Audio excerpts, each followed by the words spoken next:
Okey, baik. Auzubillahiminasyaitonirrajim. Bismillahirrahmanirrahim. Nama saya Ifazul Hamsyari bin Ahmad Umari dari kelas DSI 5B. Hari ini saya akan menerangkan tentang tajuk kana wa ahwa tuha. Okey, baik. Yang pertama sekali adalah kana ada dua jenis, iaitu isim kana dan ada juga khobar kana. Okey, kalau ada kana dan 12 adik-beradik selepas itu mesti ada isim dan khobar untuk menjadikan satu ayat yang lengkap. Kadang-kadang itu ada huwa yang dikenali sebagai domer mustatir. Domer pun boleh jadi isim kana. Khobar kana pula mesti mansum yang berbaris atas yang berada selepas isim. Okey, baik. Kana pula ada 13 fi'il. Contohnya, alamatnya dimasukkan mubtada dan khobar, maka marfu' dengan berbaris domah ke atas mubtada dinama sebagai isim dan dimasukkan berbaris atas dan dikenali sebagai khobar. Okey, baik. Contohnya pula, nawasik ini ialah pembatalan hukum awal kerana datang kana, inah dan juga zona. Nawasik ialah kalimah-kalimah yang dimasukkan ke atas mubtada dan khobar, maka berlaku perubahan hukum ke atas keduanya dan dia mempunyai 3 jenis.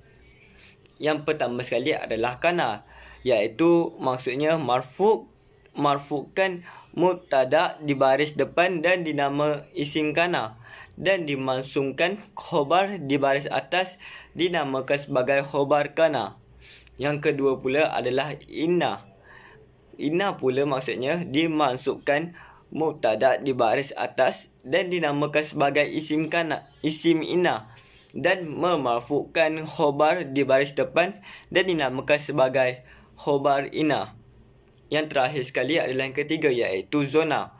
Zona pula maksudnya mempunyai 3 maf'ul yang dikenali sebagai maf'ulain yang dimasukkan ke atas ayat kata nama. Maksud maf'ulain ialah mubtada, maf'ulu bih yang pertama dan khobar sebagai maf'ulu bih yang kedua. Okey, baik. Itu sahaja daripada saya. Sekian, terima kasih. Assalamualaikum warahmatullahi wabarakatuh. Nama saya Zainal Kamal Habib bin Kamaruzzaman daripada kelas DSI 5A. Hari ini saya akan menerangkan tentang alamatul rufu'. Alamat rufu' ini terbahagi kepada 2, iaitu as-saniyah dan al-far'iyah. As-saniyah adalah alamat asal bagi rufu', manakala al-far'iyah adalah alamat tambahan bagi rufu'. InsyaAllah hari ini saya akan menerangkan yang pertama, iaitu alamat asal bagi rufu'. Alamat asal bagi rufu' adalah ad-dhammah. Ad-dhammah adalah alamat asal bagi rufu' bila dia akan menjadi rufu', bila dia mufrad muzakkar, apabila dia seorang dan lelaki. Contohnya al-muslim at-talib. Yang kedua ialah mufrad muannas. Dia juga akan marfu' dengan dhammah. Contohnya al-muslimatu at-talibatu. Yang ketiga pula ialah bila jamak muannas salim. Dia akan marfu' dengan dhammah juga. Contohnya ialah al-muslimatu at-talibatu. Yang terakhir ialah jamak taksir. Dia juga akan marfu' dengan dhammah. Contohnya at-talib dan at-talamadhu. Yang seterusnya ialah al-far'iyah. Al-far'iyah iaitu alamat tambahan bagi rufu'. Al-far'iyah ini juga terbahagi kepada 2 bahagian, iaitu alif dan waw. Yang saya akan menerangkan alif dahulu. Bila masa dia akan marfu' dengan alif bila dia muthanna muzakkar, dia 2 orang dan lelaki. Contohnya adalah al-muslimani at-talibani. Yang kedua pula ialah muthanna muannas. Contohnya adalah al-muslimatani at-talibatani. Dan yang terakhir ialah waw. Bila masa dia akan marfu' dengan waw, iaitu ketika jamak muzakkar salim dan asmaul khamsah seperti fu, zu, khu dan fu. Itu saja daripada saya. Sekian, terima kasih. Assalamualaikum warahmatullahi wabarakatuh. Nama saya Muhammad Hadi Zulkifli. Baiklah, pada kali ini saya akan menerangkan tentang 3 jenis fa'il, iaitu fa'il madi, fa'il mudhari' dan fa'il amar. Sebelum saya ke tajuk yang lebih mendalam, saya akan menerangkan dulu apakah itu maksud sebenar fa'il. Baiklah, fa'il merupakan suatu perkataan yang menunjukkan kepada perbuatan dan perbuatan tersebut berkaitan dengan masa. Maksudnya, adakah perbuatan itu sedang berlaku ataupun belum berlaku sekalipun, ataupun yang dah telah berlaku. Dan yang special sikit, ada satu lagi, iaitu mungkin ini satu perintah untuk melakukan perbuatan tersebut. Baiklah, kita pergi kepada fa'il madi. Fa'il madi ni adalah menunjukkan kepada satu perbuatan yang telah berlaku. Maksudnya perbuatan ini individu tersebut dah laku ataupun dah membuatnya. Sebagai contoh yang pertama adalah daraba. Yang kedua adalah fa'il mudhari'. Fa'il mudhari' ini menunjukkan kepada satu perbuatan yang sedang berlaku ataupun akan berlaku.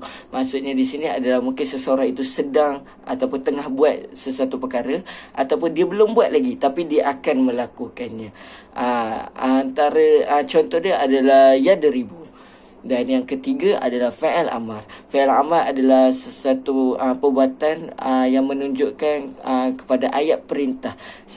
Nanti saya akan terangkan dengan lebih mendalam sekali dengan contoh. Okey, kita teruskan kepada fa'il madi. Baiklah, fa'il madi ni seperti mana yang saya cakap tadi adalah satu perbuatan yang telah berlaku. Maksudnya individu tersebut telah melakukan perbuatannya. Sebagai contoh yang saya bagi adalah zahaba. Ayat yang kita boleh nampak di dalam slide itu adalah zahaba talib ilal madrasah. Maksudnya pelajar-pelajar ataupun pelajar lelaki telah pergi ke sekolah. Kita nampak maksudnya dekat sini adalah perbuatan tersebut adalah pergi. Zahaba, telah pergi. Maksudnya pelajar tersebut dah pergi. Dia dah ada dah kat sekolah tu. Dia bukannya sedang, maksudnya dalam keadaan berjalan, ataupun dia akan pergi. Sebagai contoh, dia masih di rumah, dia belum pergi tapi dia akan pergi. Bukan. Maksudnya dia telah pergi, dia telah melakukan perbuatan tersebut. Dan itu adalah fa'il yang pertama, iaitu fa'il madi. Kita pergi kepada fa'il yang kedua. Baiklah, kita pergi kepada fa'il mudhari'. Apakah itu fa'il mudhari'? Fa'il mudhari' tu saya juga telah mengatakan tadi bahawasanya ia adalah perbuatan yang akan berlaku ataupun sedang berlaku. Tetapi ada sedikit penambahan atau special kat fa'il mudhari'. Kerana apa? Kerana kita boleh mengetahui ayat ini dengan adanya beberapa huruf tambahan, seperti alif, nun, ya dengan ta. 4 huruf ini adalah huruf tambahan yang ada pada fa'il mudhari'. Kita boleh kenal pasti. Dan untuk lebih senang faham, sebagai contoh, kita boleh gabungkan huruf-huruf tersebut kepada satu ayat, iaitu anaitu. Untuk senang ingatlah, untuk senang hafal, anaitu. Baiklah, sebagai contoh yang saya bagi adalah zahaba. Apabila perkataan alif ditambah, dia akan jadi azhabu. Nun ditambah menjadi nazhabu, yazhabu dan tazhabu. Dan antara contoh-contoh ayat yang saya bagi di dalam ini adalah yazhabu Zaid ilal Mekah, iaitu Zaid sedang pergi ke Mekah. Maksudnya perbuatan itu dia sedang melakukannya, bukannya dia dah habis, tetapi dia sedang melakukannya. Itu adalah contoh bagi fa'il mudhari'. Kita pergi kepada fa'il amar. Baiklah, yang seterusnya tadi saya kata kita kembali kepada fa'il amar. Apakah itu fa'il amar? Fa'il amar ini adalah satu ayat perintah di mana perbuatan tersebut akan berlaku sekiranya ayat perintah ini dilafazkan. Dengan lebih mudah, seperti contoh yang saya bagi, iaitu izhab, pergilah. Dan contoh dia, izhab ilal masjid, maksudnya pergilah ke masjid. Itu adalah merupakan ayat perintah, maksudnya orang suruh. Maksudnya, woi, tolong ambilkan barang tu. Nampak? Dia ayat perintah, dan perbuatan itu akan berlaku selepas perintah itu dilafazkan. Maksudnya selepas perintah itu dilafazkan, pergilah ke masjid. Maksudnya orang itu akan pergi ke masjid. Dia akan melakukan perbuatan tersebut. Dan kita boleh nampak di situ izhab.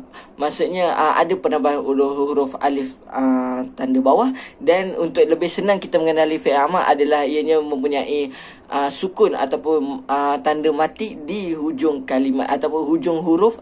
Huruf terakhir itu adalah huruf mati. Itu lebih senang untuk kita dapat kenali adakah ianya fi'il amar ataupun tidak. Baiklah, yang terakhir sekali adalah ini merupakan sedikit contoh perkataan fi'il amar, fi'il mudhari' dan fi'il madi. Dengan ini saya harap agar perkongsian saya dapat berguna kepada sesiapa yang mendengar dan dapat berkongsi ilmu yang telah dipelajari. Baiklah, sekian saja daripada saya. Yang baik itu datangnya daripada Allah dan yang buruk itu datangnya daripada diri saya sendiri. Wabillahi taufiq wal hidayah. Wassalamualaikum warahmatullahi taala wabarakatuh. Assalamualaikum warahmatullahi wabarakatuh. Baiklah, saya Muhammad Ridwan bin Madrawi. Saya dari kelas DSI 5B. Baiklah, saya akan menyambung pembentangan daripada sahabat-sahabat saya dengan tajuk hukum i'rab lah. Hukum i'rab bagi isim kana dan khabar kana. Okey, untuk kana wa akhwatuha ni dia ada isim kana dan khabar kana. Kalau isim kana dia ialah marfu', manakala khabar kana mansub. Ingat, isim kana marfu', khabar kana mansub. Diterbalik dengan hukum inna wa akhawatuha. Inna wa akhawatuha, isim inna itu ialah mansub. Isim inna mansub, khabar inna marfu'. Dia terbalik. Kalau dah isim kana tu marfu', dia automatik mansub, khabar dia mansub. Inna, kalau inna dia mansub, jadi khabar dia automatik akan jadi marfu'. Dia terbalik. Okey, kita pergi dekat contoh yang pertama. Kana at-talibu rasiban. Maksud dia adalah pelajar itu gagal. Jadi kana ni dulu, kalau orang cakap ni dulu gagal. Okey, kat sini at-talibu rasiban ialah mubtada khabar lah, tetapi disebabkan ada kana, jadi at-talibu rasiban itu akan jadi isim kana dan khabar kana. At-talibu ialah isim kana dan rasiban ialah mansub khabar kana. Jadi isim kana, kita tengok at-talibu. At-talibu ialah isim kana marfu'. Isim kana ialah marfu' bi dhammah baris depan az-zahira. Okey, begitu juga dengan kita kena letak az-zahira. Jadi begitu dengan rasiban khabar kana mansub bil fathah dari atas. Kita boleh tengok jadual kat situ, mana isim kana ialah mawaqi' i'rab bagi isim kana, bagi al-talib, mawaqi' i'rab bagi al-talibu ialah isim kana, hukum i'rab dia marfu' dan alamat i'rab dia ialah ad-dhammah. Begitu juga rasiban, mawaqi' dia ialah khabar kana, hukum i'rab ialah mansub dan alamat i'rab dia ialah al-fathah pada atas. Okey, kita teruskan dengan contoh yang kedua. Okey, kita ambil contoh kedua ialah laisat al-amilatu sariqatan. Maksud dia bukanlah pekerja perempuan itu seorang pencuri.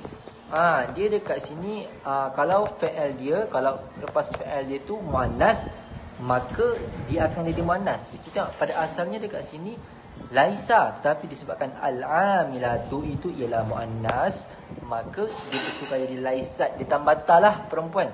Laisat al-amilatu sariqatan. Jadi dekat sini al-amilatu ialah isim laisa, dan sariqatan ialah khabar laisa. Okey, kita tengok al-amilatu ialah isim laisa marfu' bil dhammah. Jadi marfu' bil dhammah dan khabar dia ialah mansub bil fathah. Kita tengok jadual dekat situ, ada contoh jadual. Mawaqi' i'rab bagi al-amilatu ialah isim laisa, hukum i'rab bagi al-amilatu ialah marfu' dan al-alamat i'rab ialah ad-dhammah. Begitu juga dengan sariqatan, mawaqi' dia ialah khabar laisa, hukum i'rab dia mansub, manakala alamat i'rab dia fathah pada atas. Okey, sampai situ sahaja. Yang baik itu datang daripada Allah dan yang buruk itu datang dari saya. Yang baik itu daripada Allah, yang buruk itu daripada saya sendiri. Assalamualaikum.